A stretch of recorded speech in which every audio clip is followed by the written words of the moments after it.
America পাকিস্তানকে pressure দিয়ে এবং তাদেরকে ব্যবহার করে যে ইরানকে প্রেসার দিয়েছে যে তারা যেন একটা নেগোশিয়েটিং টেবিলে আসে।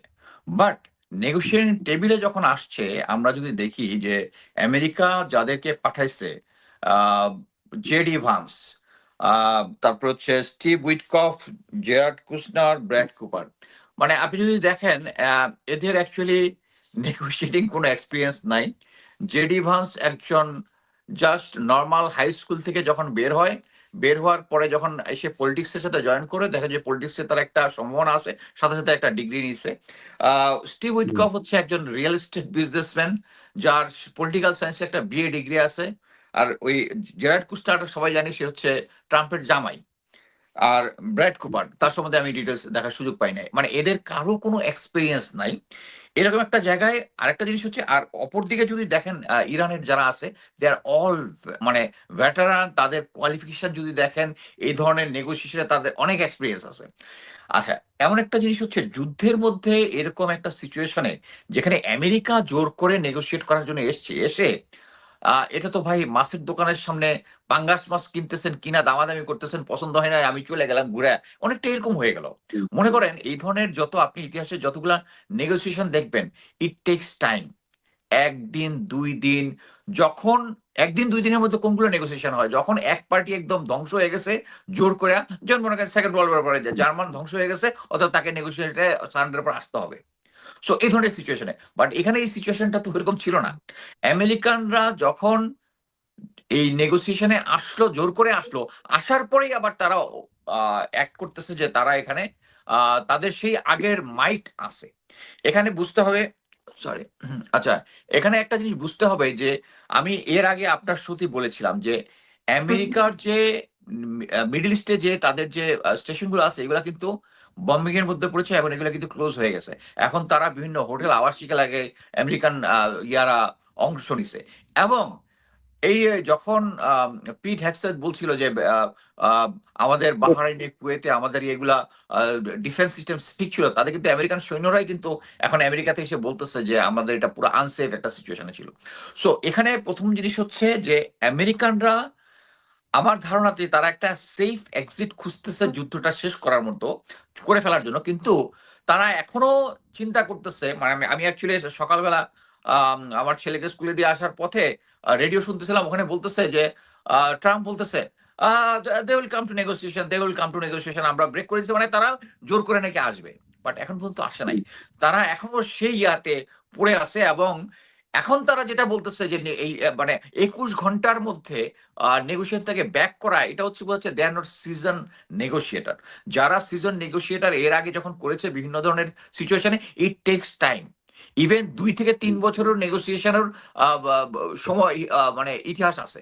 সো এরকম একটা জায়গার মধ্যে এখন তারা এখান থেকে ব্যাক করে এসে যে নেভাল ব্লকেডের কথা যেটা বলতেছে, Naval blocked actually time consuming, যেটা আমার মনে হয় ইরানের প্ল্যান হইতে পারে যে একটা লং টাইম করবে, যত লং টাইম করবে পুরো পৃথিবীর ইকোনমি ড্রপ হবে, আমেরিকায় তেলের দাম বাড়বে, অন্যান্য কমোডিটিস এর দাম বাড়বে, এবং যেটা আমরা অলরেডি সেফ করতেছি।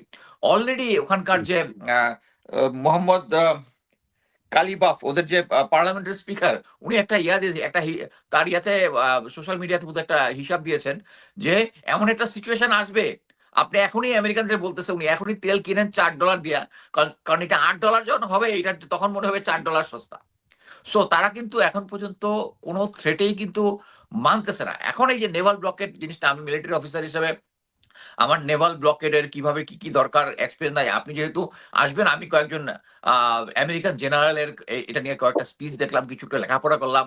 উনি যে হিসাবটা দিল যে এই নেভাল ব্লকেটটা করতে হলে অ্যাটলিস্ট 2টা এয়ারক্রাফট ক্যারিয়ার লাগবে, 10 থেকে 12টা ডেস্ট্রয়ার লাগবে, এবং সিমিলার এগুলার যে ইনবিল্ড অর্গানাইজেশনের সাথে প্রতিটার সাথে ছোট ছোট এয়ারক্রাফট, যে সমস্ত অন্যান্য যে নেভাল ভেসেল আছে, এগুলো আসবে। That means it's a big thing.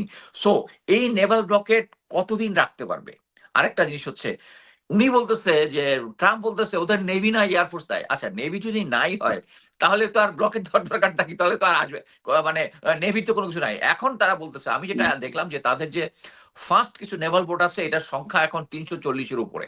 So এই সমস্ত জায়গায় এই জিনিসগুলা, এবং আপনারা দেখেছেন যখন তারা হাইপারসোনিক মিসাইল দেওয়া শুরু করলো এবং তাদের যে একটা আইল্যান্ডে হাইপারসোনিক মিসাইল দিল, যেটা ওইসবটি নিয়ে কনফিউশন আছে, এটা ইসরায়েলিরা করছে না ইরানিয়ানরা করছে, বাট কয়েকটা তাদের এয়ারক্রাফট ক্যারিয়ারের মধ্যেও তারা অ্যাটাক করেছে। এরকম সিচুয়েশনের পরে তারা এটা 3000 কিলোমিটার দূরে নিয়ে চলে গেছে।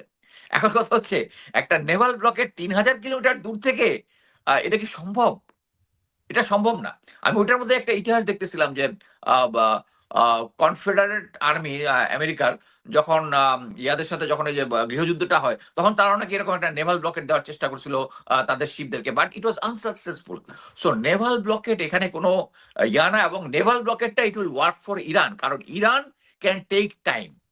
সো এরকম একটা সময়ের মধ্যে ওরা যে নেভাল ব্লকেট যে প্ল্যানটা দিয়েছে, আমার মনে হয় না এটা কাজ করবে, এবং এই যুদ্ধটা যত দেরি হবে ততই অলরেডি আমি একজন সিআইএর এক্স চিফ জন ব্যারনন মনে হয়, উনি বলছে যে Trump is actually he is not mentally stable, he should step down. এবং আমেরিকায় জুড়ে এখন একটা জিনিস দেখেন, আমাদের বাংলাদেশের প্রেক্ষাপটে যখন আমাদের হাসিনা সরকার যখন সমস্ত মিডিয়াগুলা কন্ট্রোল করতো, তখন কিন্তু মানুষের কাছে তখন সোশ্যাল মিডিয়া তখন আসা শুরু হয়েছে, এবং সোশ্যাল মিডিয়া কিন্তু এখন আমেরিকাতে চলে আসছে। এই যে ইরাক ওয়ারের আগে তারা যে সমস্ত ইরাক সম্বন্ধে যে সমস্ত প্রপাগান্ডা করেছিল, এখন কিন্তু এই আপনি যেরকম পডকাস্ট করতেছেন, আমেরিকা থেকে এরকম এখন 15-20টা পডকাস্ট আমি ডেইলি শুনি, এবং তারাই ট্রাম্পের এই পলিসি, এর মধ্যে একজন আছে কর্নেল ম্যাকগ্রেগার, একজন আছে স্কট রিটার যে এক্স সিআইএ ছিল, এদের এদের যে ইয়ারা আমি প্রতিনিয়ত শুনি, এতে আমেরিকান যে সিভিলিয়ান এরা ক্লিয়ারলি বুঝতেছে, এবং দিন দিন প্রেসিডেন্ট ট্রাম্পের রেটিং কমে যাচ্ছে। এরকম একটা সিচুয়েশনে অ্যাকচুয়ালি আমার যেটা ধারণা, এখন আগে যেরকম আমেরিকানরা পারতো যে সিভিলিয়ানদেরকে জাস্ট শুধু ফক্স নিউজ, সিএনএন বা অন্যান্য নিউজ তাদের পক্ষে বলে মতটাকে ইয়া করতো, যেমন ইরাক ওয়ারের আগে কিন্তু ইরাক আমেরিকায় যে কোন একজন অ্যাম্বাসেডারের মেয়েকে টিভিতে নিয়ে কিভাবে ইরাক সাদ্দাম হোসেন তার পরিবারের উপরে আক্রমণ করেছে বা নিশাতে এরকম একটা কিন্তু ভিডিও দেখাইতে পারছে, তখন কিন্তু কেউ ভেরিফাই করতে পারে নাই। বাট এখন কিন্তু আমেরিকানরা এই আপনারা যেরকম মনির ভাই তারপরে বা কনক সারোয়ার বা অন্যান্যরা যেরকম করেছে, এটা কিন্তু আমেরিকাও তো চলতেছে। সো এখন পাবলিকও জিনিসটা বুঝতেছে, এবং এটার জন্য আমেরিকার মানে সরকার প্লাস হচ্ছে ট্রাম্প চাচ্ছে একটা কুইক এক্সিট, এবং এই জিনিসটা চাচ্ছে হচ্ছে, এবং এই কুইক এক্সিটটা চাচ্ছে যেটা, এটাকে বাধা দিচ্ছে কারা? Israeli lobby, Zionist lobby, I-PAC, এবং এখান থেকে তারা বের হয়ে আসতে পারতেছে না। এবং এটাই হচ্ছে আমেরিকার যে বর্তমান যে পলিটিক্যাল সিচুয়েশনকে আরো ক্রাইসিস নিয়ে যাচ্ছে। এবং আমি ঠিক বুঝতে পারতেছি না, আমি ভাবতাম যে প্রথম ট্রাম্পে যে সে নতুন করে যুদ্ধ লাগায় নাই, ইরাকের যুদ্ধ, ইরাকে যখন যুদ্ধ হয়েছে তখন ক্লোজ করে নিয়ে আসছে, বাট আলটিমেটলি সে কিন্তু he will be the only president. এর আগে আমেরিকার যত প্রেসিডেন্ট যত যুদ্ধ লাগাইছে এবং এটা ডিজাস্টার হয়েছে, ইরাক থেকে শুরু করে আফগানিস্তান থেকে শুরু করে ভিয়েতনাম থেকে শুরু করে, এক প্রেসিডেন্ট শুরু করছে, অন্যজন কিন্তু এটাকে ক্লোজ করছে। বাট আমার মনে হয় this the first time Trump এটা শুরু করছে, এবং ট্রাম্পকে এটা ক্লোজ করতে হবে।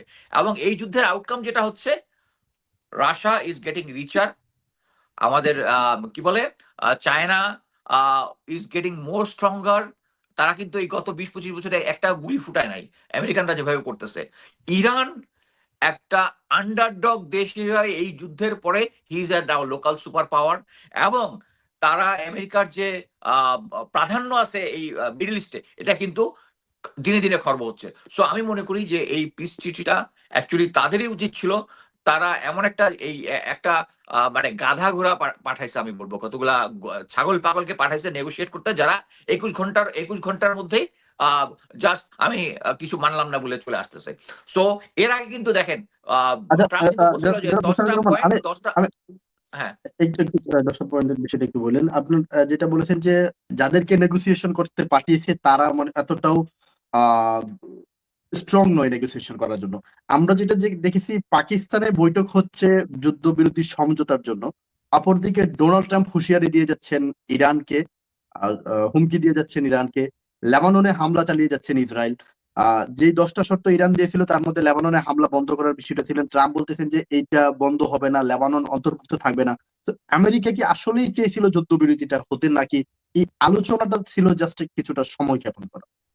আমার ধারণা এটা একটা সময় ক্ষেপণ করা। কারণ যখন তারা এই যুদ্ধবিরতির আগের দিন ট্রাম্প ক্লিয়ারলি বলেছিল যে তারা ১০ টা পয়েন্ট দিয়েছে, points are workable. But negotiation টেবিলে নামার পরেই অ্যাজ ইফ তারাই সবকিছু কন্ট্রোল করতেছে। বাট কথা হচ্ছে এই যুদ্ধটা ঐরকম সিচুয়েশন এর না। বাট ওই ১০ টা পয়েন্টের মধ্যে কিন্তু তখনও ছিল যে এই তাদের যে প্রক্সি যারা আছে ইরানের, হিজবুল্লাহ, হুতি, তারা কিন্তু এটার সাথে এড ছিল। বাট নেগোশিয়েশন টেবিলে বসার পরে তারা এমন ভাব করতেছে যে না, তারাই যুদ্ধের মধ্যে জিততেছিল। যেটা আমি বলবো একটা ফানি থিং, এবং এটা সম্ভব না। এরা হচ্ছে এই যে স্টিভ উইটকো হচ্ছে একজন রিয়েল এস্টেট এজেন্ট। এই রিয়েল এস্টেট এজেন্টকে সে মিডল ইস্ট স্পেশাল এনভয় করছে। আরেকটা হচ্ছে তার জামাই। এদের তো কোনো মানে হুম। নেগোশিয়েটের কোনো ইয়াই নাই। আপনি যদি ওইটার সাথে আপনি যদি ইরানিয়ান নেগোশিয়েটিং টিমের যদি দেখেন, এদের এডুকেশনাল কোয়ালিফিকেশন, ব্যাকগ্রাউন্ড, এরা কিন্তু সব বিএ পাস টাইপ। আমেরিকান যারা আছে সব BA pass type. This is a very funny thing এবং উইদাউট এক্সপেরিয়েন্স। সো এদেরকে পাঠাইছেই এবং ইচ্ছা করেই এদেরকে আইপ্যাক এবং ইসরায়েলি জায়নিস্ট লবি কন্ট্রোল করতেছে, এবং তারাই চাচ্ছে যাতে এই নেগোসিয়েশনটা না হয় এবং ইরানকে একটা লং টার্ম যুদ্ধের মধ্যে দিবে। এবং এটার কস্ট মনে করেন যে এই যে ইসরায়েলিরা যে যে সমস্ত অ্যাটাক চালাচ্ছে ইরানে, এটা কিন্তু আমেরিকান লজিস্টিকে চালাচ্ছে। কিন্তু তারা প্লেন পাঠাইতে পারে, কিন্তু তাদের লং টার্ম লজিস্টিক ছাড়া কিন্তু ইরান ইসরায়েল একা পারবে না। এই কারণেই তারা আমেরিকাকে অন বোর্ড নিয়েছে। যেমন মনে করেন plane to plane refuelling and other there some. আমি আমি আমি কেলি স্পেশাল ফোর্স, এবং সে যে কয়েকদিন আগে যে একজন কাউন্টার টেরোরিজমের যে বস ছিল ট্রাম্পের অ্যাডমিনিস্ট্রেশনে, মিস্টার কেলি, তার কথা শুনতেছিলাম। বলছে আমি এদের সাথে অনেক অপারেশন করেছি এবং ইসরায়েলিরা আমেরিকান লজিস্টিক ছাড়া পারবে না।